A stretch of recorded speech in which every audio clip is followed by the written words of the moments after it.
Valla sadece fiyatı yok.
Doğu illeri, Doğu halkı olarak zaten biz bunun yani devletimizin her zaman peşindeyiz yani. Devletimiz ne emretse biz onu bu şekilde uygulamaya hazırız.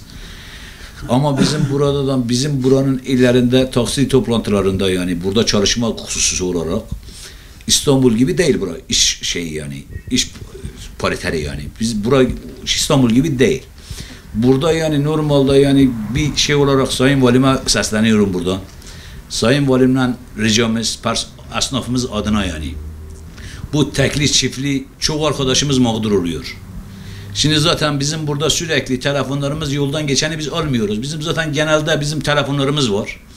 Bugün atıyorum plaka sırasına göre arkadaş geliyor buraya. Geldiği zaman buraya gün içinde zaten kimse yok piyasada. Zaten telefonlarımıza gidiyoruz.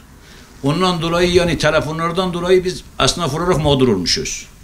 Yani bizim burada yani tekli çiftli plaka yani bizim esnafımızı mağdur etmiş yani.